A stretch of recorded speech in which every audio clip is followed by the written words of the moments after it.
पढ़ेंगे शिव पुराण का एक अत्यंत पवित्र कथा सर्वदेवमय रथ का वर्णन। शिवजी का उस रथ पर चढ़कर युद्ध के लिए प्रस्थान। उनका पशुपति नाम पड़ने का कारण शिवजी द्वारा गणेश का पूजन और त्रिपुरमय दानव का त्रिपुर से जीवित बच निकलना।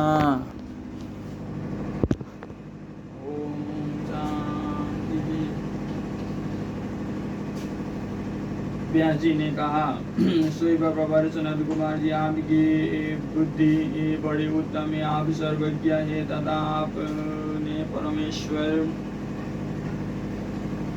आपने परमेश्वर शिव की जो कथा सुनाई है वो अत्यंत अद्भुत है। बुद्धिमान विश्वकर्मा ने शिवजी के लिए जिस देवमय एवं परमोत्कृष्ट दिव्य रथ का निर्माण किया था उसका वर्णन विजय श्रुति कहते हैं। मुने व्यास जी के यह बात सुनकर मुनीश्वर सनत कुमार शिवजी के चरण कमल का स्मरण करके बोले। सनत कुमार जी ने कहा, महाबुद्धिमान मुनिवर व्यास जी में शिवजी के पाद पद्मों का स्मरण करके अपनी बुद्धि के अनुसार रथ की निर्माण कथा का वर्णन करता हूँ, सुनो। तदनंतर विश्वकर्मा ने रुद्रदेव के लिए बड़े यत्न से आदर पूर्वक सर्वलोकमय दिव्य रथ की रचना की। वो सर्वसंपन्न तथा सर्वभूतमय रथ सुवर्ण का बना हुआ था। उससे दाहिने चक्र में सूर्य और बाम चक्र में चंद्र विराजमान थे। दाहिने चक्र में 12 आरे लगे हुए थे जिनमें 12 सूर्य प्रतिष्ठित थे और महापहिया 16 आरों से युक्त था जिनमें चंद्रमा की 16 कलाएं विराजमान थी। उत्तम व्रत का पालन करने वाले पितृेंद्र अश्विनी आदि सभी 27 नक्षत्र भी उस वाम चक्र की शोभा बढ़ा रहे थे। विप्रश्रेष्ठ 6 ऋतुएं उन दोनों पहियों के नेमी बनी। अंतरिक्ष रथ का उग्रभाग हुआ और मंदराचल ने रथ के बैठक का स्थान ग्रहण किया। उदयाचल और अस्ताचल ये दोनों उस रथ के कुबर हुए। महामेरु अधिष्ठान हुआ और शाखा पर्वत उसके आश्रय स्थान हुए। संवत्सर उस रथ का वेग उत्तरायण और दक्षिणायन दोनों लोहाधारक मुहूर्त बंधुर रस्या कलाएं उनकी पीले हुई काष्ठाएं उसका घोना नासिकारूप उग्रभाग छन अक्षदंड निमेश अनुर्कष कर्ण नीचे का काष्ठ और लब ईसादंड हुआ। झुलोक इस रथ का बरूद ऊपरी पर्दा तथा स्वर्ग और मोक्ष ध्वजाएं हुई। अब्रह्मु एरावती की पत्नी और कामधेनु जुए के अंतिम छोर पर स्थित हुए। अव्यक्त प्रकृति उसका ईशादंड बुद्धि नड़बल अहंकार कोना और पंच महाभूत उसका बल थे। मुनिश्रेष्ठ इंद्रियां उसे चारों ओर से विभूषित कर रही थी और श्रद्धा उस रथ की चाल थी। उस समय वेदों के 6 अंग ही उसके भूषण और पुराण न्याय मीमांसा तथा धर्मशास्त्र उपभूषण हुए। संपूर्ण शिव लक्षणों से युक्त बल संपन्न श्रेष्ठ मंत्र घंटा के स्थानापन्न हुए और कर्ण तथा आश्रम उसके पाद बने। सहस्त्र फलों से सुशोभित शेष नाग बंधन रज्जु हुए और दिशाएं तथा उपदिशाएं उनके पाद बनी। पुष्कर आदि तीर्थों ने रत्न जटित स्वर्णमय पताकाओं का स्नान ग्रहण किया और चारों समुद्र उस रथ के आच्छादन वस्त्र बने। गंगा आदि सभी श्रेष्ठ सरिताओं ने सुंदरी स्त्रियों का रूप धारण किया और समस्त आभूषणों से भूषित हो हाथ में चवड़ यत्र तत्र स्थित होकर वे रथ की शोभा बढ़ाने लगी। आवह आदि सातों भाइयों ने स्वर्णमय उत्तम सोपान का काम संभाला। लोक पर्वत उसके चारों ओर का उप सोपान और मानस आदि सरोवर उसके सुंदर 12 ही विषम स्थान हुए। सारे बच्चा चल उसके चारों ओर से पास बने और नीचे के लोगों के निवासी उस रथ का लतभाग हुए। देवादिदेव भगवान ब्रह्मा लगाम पकड़ने वाले सारथी हुए और ब्रह्मदेव ओमकार उन ब्रह्मा देव का चाबुक हुआ। ओकार ने विशाल छत्र का रूप धारण किया। मंदराचल पार्श भाग का दंड हुआ। शैलराज हिमालय धनुष और स्वयं नागराज शेष उनकी प्रत्यंचा बने। ऋतु रूपिणी सरस्वती देवी उस धनुष की घंटा हुई और महातेजस्वी विष्णुबान तथा अग्नि उस बाण के नोक बने। मुने चारों वेद उस रथ में जुटने वाले 4 घोड़े कहे गए थे। इसके बाद शेष बची हुई ज्योतियां उन अश्वों की आभूषण हुई। जिससे उत्पन्न हुए वस्तुओं ने सेना का रूप धारण किया। वायु बाजा बजाने वाले और व्यास आदि मुख्य ऋषि वाहक हुए। मुनीश्वर आदि कहने से क्या लाभ, मैं संक्षेप में ही बतलाता हूँ कि ब्रह्मांड में जो कुछ वस्तु थी वो सब उस रथ में विद्यमान थी। उस प्रकार बुद्धिमान विश्वकर्मा ने ब्रह्मा और विष्णु की आज्ञा से उस रथ का तथा रथ सामग्री का निर्माण किया था। सनत कुमार जी कहते हैं, महर्षि इस प्रकार के महान दिव्य रथ में जो अनेक विध आचार्यों से युक्त था, वेद रूपी अश्व को जोत कर ब्रह्मा ने उसे शिव को समर्पित कर दिया। शंभु को निवेदित करने के पश्चात जो विष्णु आदि देवों के सम्मानीय एवं त्रिशूल धारण करने वाले हैं, उन देवेश्वर की प्रार्थना करके ब्रह्मा जी उन्हें उसी रथ पर चढ़ाने लगे। तब महान ऐश्वर्यशाली सर्वदेवमय शंभु रथ सामग्री से युक्त उस दिव्य रथ पर आरूढ़ हुए। उस समय ऋषि देवता गंधर्व नाग लोकपाल और ब्रह्मा विष्णु भी उनकी स्तुति कर रहे थे। गान विद्या विशारद अप्सराओं के गण उन्हें घेरे हुए थे। सारथी के स्थान पर ब्रह्मा को देखकर उन वरदायक शंभु की विशेष शोभा हुई। लोक की सारी वस्तुओं से कल्पित उस रथ पर शिव जी चढ़ ही रहे थे कि वेद संभूत हुए घोड़े शिव के बल भूमि पर गिर पड़े। पृथ्वी में भूकंप आ गया। सारे पर्वत डगमगाने लगे। सहसा शेष नाग शिव जी का भारणा सह सकने से के कारण आतुर हो कांप उठे। तब उसी क्षण भगवान धरतीधर ने उठकर नंदीश्वर का रूप धारण किया और रथ के नीचे जाकर उसे ऊपर को उठाया। परंतु नंदीश्वर भी रथारूढ़ महेश के उस उत्तम तेज को सहन न कर सके।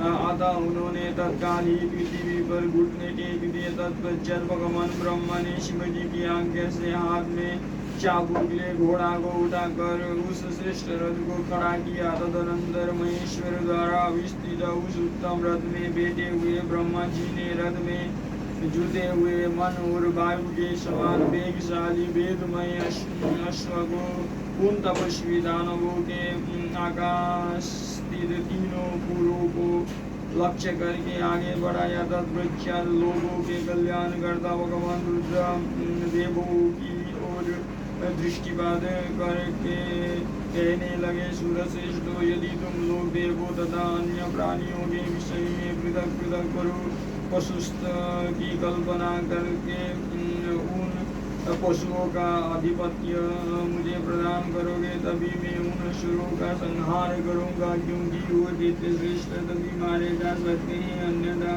उनका वध संभव है। सनत कुमार जी कहते हैं, मुनि अगाध बुद्धि संपन्न देवादिदेव भगवान शंकर जी आवाज सुनकर सभी देवता पशु तुआ के प्रति संशकित हो उठे, जिसके उनका मन खिन्न हो गया। तब उनके भावों को समझकर देवादेव भूमिका पति शंभु करुणाद्र हो गए। फिर वे हंसकर उन देवताओं से इस प्रकार बोले, शंभु ने कहा, देव श्रेष्ठो, पशु भाव प्राप्त होने पर भी तुम लोगों का पतन नहीं होगा। मैं उस पशु भाव से विमुक्त होने का उपाय बतलाता हूँ, सुनो और वैसा ही करो। समाहित मन वाले देवताओं, मैं तुम लोगों से सच्ची प्रतिज्ञा करता हूँ कि जो इस दिव्य पाशुपत व्रत का पालन करेगा वो पशुत्व से मुक्त हो जाएगा। सुरश्रेष्ठो, तुम्हारे अतिरिक्त जो अन्य प्राणी भी मेरे पद व्रत को करेंगे वे भी निसंदेह पशुत्व से छूट जाएंगे। जो निष्ठिक ब्रह्मचर्य का पालन करते हुए 12 वर्ष तक, 6 वर्ष तक अथवा 3 वर्ष तक मेरी सेवा करेगा अथवा कराएगा, वो पशुत्व से विमुक्त हो जाएगा। इसीलिए श्रेष्ठ देवताओं, तुम लोग भी जब इस परमोत्कृष्ट दिव्य व्रत का पालन करोगे तो उसी समय पशुत्व से मुक्त हो जाओगे, इसमें कुछ भी संशय नहीं है। सनत कुमार जी कहते हैं, महर्षि परमात्मा महेश्वर का वचन सुनकर विष्णु और ब्रह्मा आदि देवताओं ने कहा, तथेति, बहुत अच्छा, ऐसा ही होगा। इसीलिए बड़े बड़े देवता तथा असुर भगवान शंकर के पशु बने और पशुत्व रूपी पाशा से विमुक्त करने वाले रुद्र पशुपति हुए। तभी से महेश्वर का पशुपति यह नाम विश्व में विख्यात हो गया। यह नाम समस्त लोगों में कल्याण प्रदान करने वाला है। उस समय संपूर्ण देवता तथा ऋषि हर्षमग्न होकर जय जयकार करने लगे और देवेश्वर ब्रह्मा विष्णु तथा अन्य प्राणी भी परमानंदमग्न हो गए। उस अवसर पर महात्मा शिव का जैसा रूप प्रकट हुआ था उसका वर्णन सैकड़ों वर्षों में भी नहीं हो सकता। तदनंतर जो शिवा तथा संपूर्ण जगत के स्वामी और समस्त प्राणियों के सुख प्रदान करने वाले हैं, वे महेश्वरियों सुसज्जित होकर त्रिपुर का संहार करने के लिए प्रस्थित हुए। जिस समय देवदेव महादेव त्रिपुर का विनाश करने के लिए चले, उस अवसर पर देवराज आदि सभी प्रधान देवता भी उनके साथ प्रस्थित हुए। पर्वत के समान विशाल गाये उन सूर्य का मन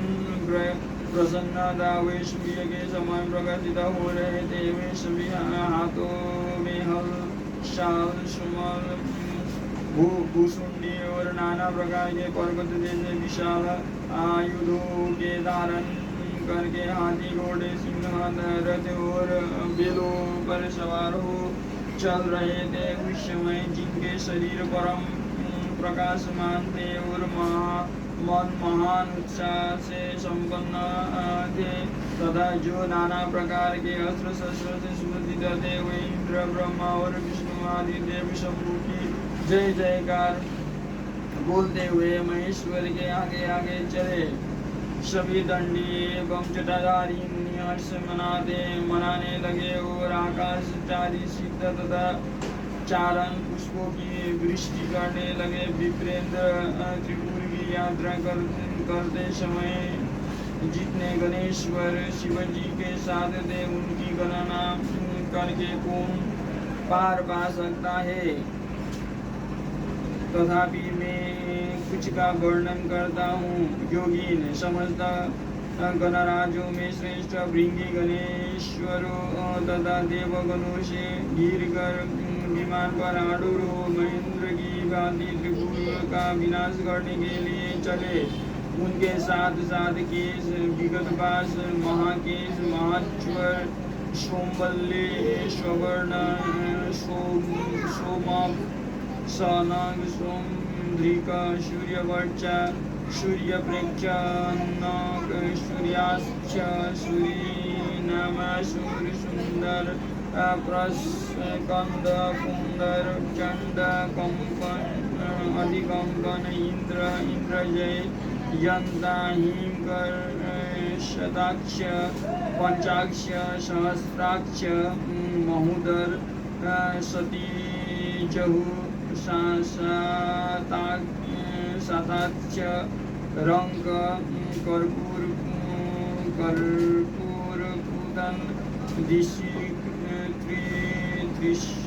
त्रिशिक अहंकार कारक अजवक्त्र अश्वक्त्र असवक्त्र अर्धवक्त्र आदि बहुविषय अप्रमेय बलशाली वीर गणाध्यक्ष लक्ष्य की परवाह न करते हुए महेश्वर को घेर कर चल रहे थे। व्यासी तदनंतर महादेव शंभु संपूर्ण सामग्री सहित उस रथ पर स्थित हो सुरद्रोहियों के पुरों को पूर्णतया दग्ध करने के लिए उद्यत हुए। उन्होंने रथ के शीर्ष स्थान पर स्थित हो उस महान अद्भुत धनुष पर प्रत्यंचा चढ़ाई और उस पर उत्तम बाण का संधान करके वे रोषावेश से होठ को चाटने लगे। फिर धनुष की मुठ को दृढ़ता पूर्वक पकड़कर और दृष्टि मिलाकर वे वहां अचल भाव से खड़े हो गए। परंतु उनके अंगूठे के अग्रभाग में स्थित होकर गणेश निरंतर पीड़ा ही पहुंचाते रहे, जिससे वे तीनों पूर्व त्रिशूलधारी शंकर का लक्ष्य नहीं बन सके।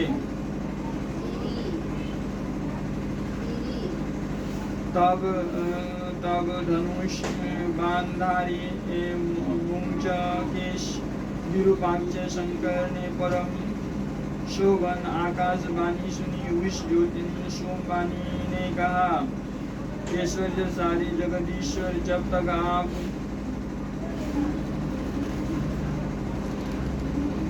आप इन गणेश की अर्चना नहीं कर लेंगे, तब तक इन तीनों पुरों का संहार नहीं कर सकेंगे। तब ऐसी बात सुनकर अंधकासुर के निहत्या भगवान शिव ने भद्रकाली को बुलाकर गजानन का पूजन किया। जब हर्षपूर्वक विधि विधान सहित अग्रभाग में स्थित उन बिना यज्ञ की पूजा की गई, तब वे प्रसन्न हो गए। फिर तो भगवान शंकर को उन तारक पुत्र महामनुष्यवी के तीनों नगर यथोक्त रूप से आकाश में स्थित दिख पड़े। इस विषय में कुछ लोग ऐसा कहते हैं कि जब शिवजी स्वयं स्वतंत्र परब्रह्म सगुण निर्गुण सबके द्वारा लक्ष्य स्वामी परमात्मा निरंजन पंचदेवमय पंचदेवों के उपास्या और परात्पर प्रभु है, वे ही सबके उपास्य है, उनका उपास्य कोई नहीं है। तब सबके वंदनीय परब्रह्म स्वरूप देवेश्वर महेश्वर के विषय में यह बात उचित नहीं जान पड़ती कि उनकी कार्य सिद्धि अन्य कृपा पर अवलंबित हो, परंतु उन्हें उन देवादिदेव वरदानी महेश्वर के चरित्र में लीलावश कुछ घटित हो सकता है। अस्तु, इस प्रकार जब गणाधिपक का पूजन करके महादेव जी स्थित हुए, तब वे तीनों पूर्व कालवश शीघ्र ही एकता को प्राप्त हो गए। उन्हें उन त्रिपुरों के परस्पर मिलकर एक हो जाने पर महान आत्मबल से संपन्न देवताओं को महान हर्ष हुआ। तब संपूर्ण देवगण सिद्ध और परमर्षि अष्ट मूर्तिधारी शिव की स्तुति करके उच्च स्वर से जय जयकार करने लगे।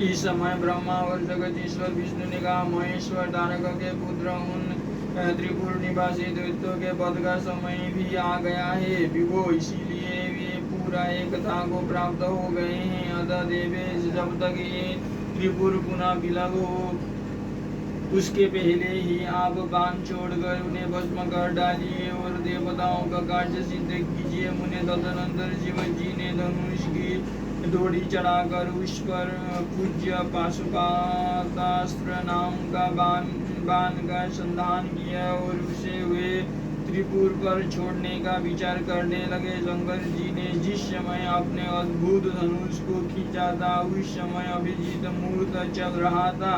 उन्होंने धनुष की डंकार तथा दुस्सह सिंहनाद करके अपना नाम घोषित किया और उन महासुरों को ललकार कर करोड़ों सूर्य के समान प्रकाशमान उस भीषण बाणों का उन पर छोड़ दिया। तब जिसके नोक पर अग्निदेव प्रतिष्ठित थे और जो विशेष रूप से पाप का विनाशक तथा विष्णुमय था, उस महान चाज्वल्यमान शीघ्रगामी बाण ने उस त्रिपुर निवासी दैत्यों को दग्ध कर दिया। तत्पश्चात वे तीनों पूर्वी भस्म हो गए और एक साथ ही चारों समुद्र रूपी मेघाला वाली भूमि पर गिर पड़े। उस समय शिवजी की पूजा का अतिक्रमण कर देने के कारण सैकड़ों दैत्य उस बाणाधीष्ट अग्नि से जलकर हाहाकार मचा रहे थे। तब वायु सहित तारक जलने लगा। तब उसने अपने स्वामी भक्त वत्सल भगवान शंकर का स्मरण किया और मन ही मन महादेव को देखकर परम भक्ति पूर्वक नाना प्रकार से विलाप करता हुआ वो कहने लगा था।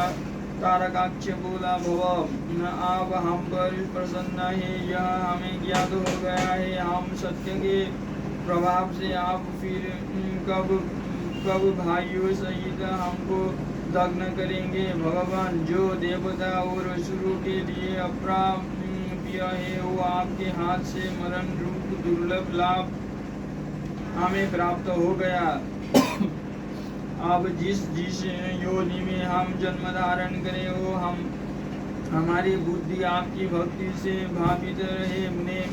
में दैत्य विलाप कर ही रहे थे कि शिव जी की आज्ञा से उन अग्नि ने उन्हें अद्भुत रीति से जलाकर राख की डेढ़ी बना दी। व्यास जी और भी जो बालक और वृद्ध दानव थे वे शिव ज्ञानुसार उस अग्नि द्वारा शीघ्र ही जलकर भस्म हो गए। यहाँ तक कि उन त्रिपुरों में जितनी स्त्रियां और पुरुष थे वे सब के सब उस अग्नि से उसी प्रकार दग्न हो गए जैसे कल्पांत के जगत भस्म हो जाता है। उस समय उस भीषण अग्नि से कोई भी स्थावर जंगम बिना जले नहीं बचा, किंतु असुरों के विश्वकर्मा विनाशी मैं बच गया, क्योंकि वो देवों के अविरोधी शंभु के देश से सुरक्षित और संदवक्त था। विपत्ति के अवसर पर भी वो महेश्वर का शरणगत बना रहता था। जिस दैत्य तथा अन्य प्राणियों का भाव अभाव अथवा कृत के प्राप्त होने पर नाश कारक पतन नहीं होता, वे विनाश से बचे रहते हैं। इसीलिए सत्य पुरुषों को अत्यंत संभावित उत्तम कर्म के लिए ही प्रयत्न करना चाहिए, क्योंकि निंदित कर्म करने से प्राणी का विनाश हो जाता है। अतः गर्हित कर्म का आचरण भूल कर भी न करें। तस्मादयत्न सुसंभाव्यम संधि कर्तव्य एव हि गर्हणात् क्षीयते लोको न तत् कर्म समाचरेत। उस समय भी जो दैत्य बंधु बांधवों सहित शिवजी की पूजा में तत्पर थे वे सब के सब शिव पूजा के प्रभाव से दूसरे जन्म में गणों के अधिपति हो गए।